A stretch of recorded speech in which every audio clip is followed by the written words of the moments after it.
Hi hello. ഇപ്പം നിങ്ങളെ ആരും മൈൻഡ് ചെയ്തില്ലെങ്കിൽ പോലും നിങ്ങളുടെ സക്സസ്സിലൂടെ അവർ നിങ്ങളെ മൈൻഡ് ചെയ്യണം കേട്ടോ.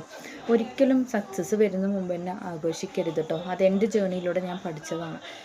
ഞാൻ ഏതൊരു കാര്യം ചെയ്യുമ്പോഴും അതിപ്പോൾ എൻ്റെ വർക്കായിക്കോട്ടെ അല്ലെങ്കിൽ വീട്ടിൽ എന്തെങ്കിലും ഒരു ഫാമിലിയിലെ എന്തെങ്കിലും ഒരു കാര്യം ആയിക്കോട്ടെ, ഏതൊരു കാര്യം ചെയ്യുമ്പോഴും ഒരിക്കലും നമ്മൾ ഒരുപാട് ആഘോഷിക്കാൻ പാടില്ല. അതായത് ആ ഒരു കാര്യം നടക്കുന്ന മുമ്പ് തന്നെ നമ്മൾ ഇതിനെ പറ്റി ആഘോഷിക്കാൻ പാടില്ല കേട്ടോ. ഇതെൻ്റെ ഒരു അനുഭവമാണ്. എത്ര പേർക്ക് ഇത് അനുഭവം ഉണ്ടായിട്ടുണ്ടെന്ന് അറിയില്ല.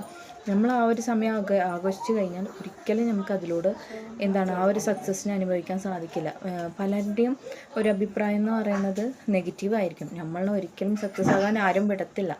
അപ്പോൾ അതേസമയം നിങ്ങൾ ക്ഷമയോടെ ഇരുന്ന് സൈലൻ്റായിട്ട് വർക്ക് ചെയ്യുകയാണെങ്കിൽ ആ ഒരു സക്സസ് നിങ്ങൾക്ക് ഫുള്ളായിട്ട് അനുഭവിക്കാൻ സാധിക്കും കേട്ടോ. എൻ്റെ ഒരു ലൈഫിൽ നടന്നതും അതുപോലെ വർക്കിൽ നടന്ന ഒരു കാര്യമാണ്. ഏതൊരു കാര്യം നമ്മൾ എടുക്കുകയാണെങ്കിലും അതിന് മുമ്പ് തന്നെ അതിനെ കുട്ടി ആഘോഷിക്കാൻ പാടില്ല. ചിലപ്പോൾ ആ ഒരു കാര്യം നടന്നു എന്ന് വരില്ല. അപ്പോൾ ഏതൊരു കാര്യം നിങ്ങൾ ചെയ്യാൻ ഉദ്ദേശിക്കുകയാണെങ്കിലും ഒന്നാമത്തത് സൈലൻ്റായിട്ട് ആരുടെ അടുത്തും പറയാണ്ട് വേണം നിങ്ങൾ ആ ഒരു കാര്യം ചെയ്യാൻ. ഓക്കെ, അതിൻ്റെ ഒരു സക്സസ് വരാൻ ആ ഒരു സമയത്ത് നിങ്ങൾ എല്ലാവരോടും പറഞ്ഞാൽ മതി. ഒരിക്കലും അതിന് മുമ്പ് തന്നെ പറയാൻ നിൽക്കരുത് കേട്ടോ.